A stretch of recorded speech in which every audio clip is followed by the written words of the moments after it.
In this video, we're going to talk about the differential manometer. Okay, so the same principle of the manometer applies, except that this one has a slightly different purpose.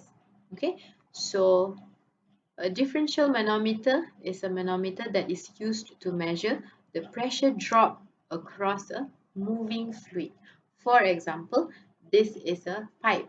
Okay, it has a fluid moving through it, and from point 1 to point 2 the fluid will experience a pressure drop.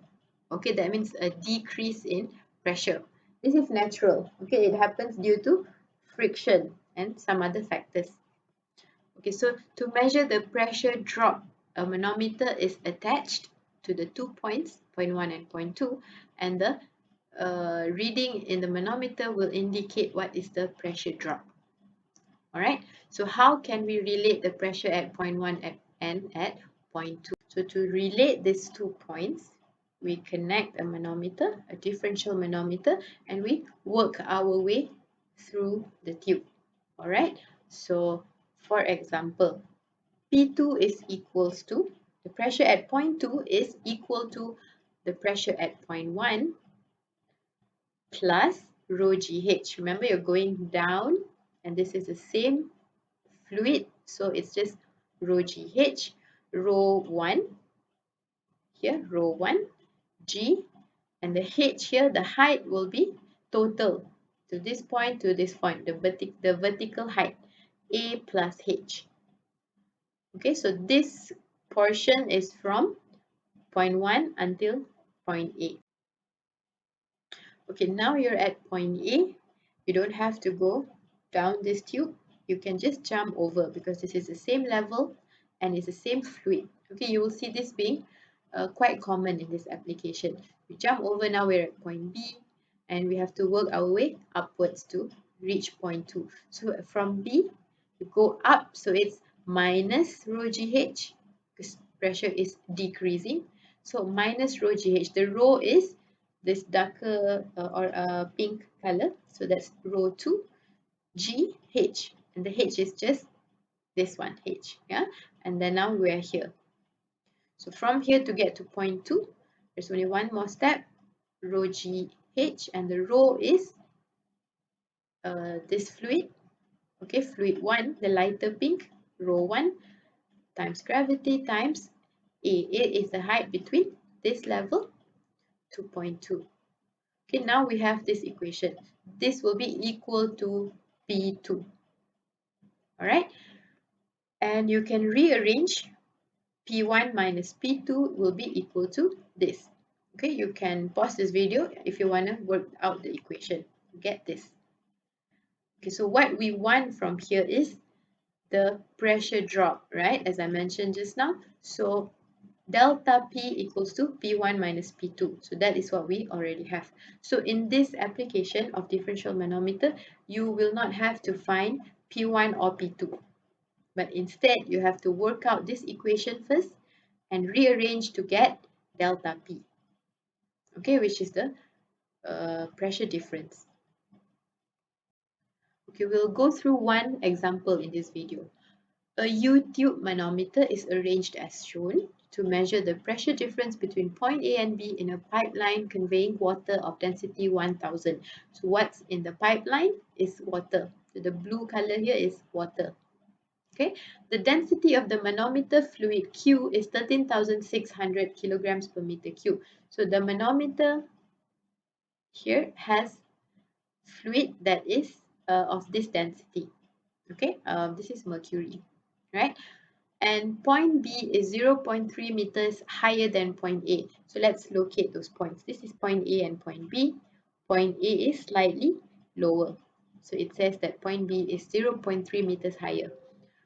Okay, calculate the pressure difference when H is 0.7. So this is H, right? Okay, so let's write down all the information here. You can pause the video, write it down if you want. We have density of water, density of the manometer fluid. This is manometer. H is 0.7, and how I choose to write this information. 0.3 meters here. is the difference between point B and point A. So I'm going to write it as B minus A equals to 0.3 meters, because you know that B is higher than A.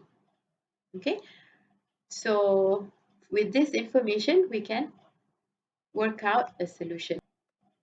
Okay, so you can choose to work from either end. So I'm choosing to work from PA. So let's find PA. PA equals to, you jump over to the other point and then you work your way through until you meet A again. Okay, so PA equals to, start from PB, going downwards. You can't go all the way here, so you have to go and stop at this level. So plus rho GH. So the rho is the manometer density, G is gravity, the height is B total minus this H. This is the height. Okay, B minus H. So you write that down in a bracket. Plus, then we go further down to point D. Okay, so that will be rho GH. The rho is the manometer liquid. Okay, the rho is the density of the manometer liquid. And the H is simply H also, as given here. And then once you're at point D, you can just jump over to point C because it's the same level and same density. So now we're at point C. You can just move straight to reach point A again. So that is minus rho GH because it's going upwards. Okay, so minus rho GH, the rho is density of water, G is gravity, and the height is A. Okay, so recall that we have this information.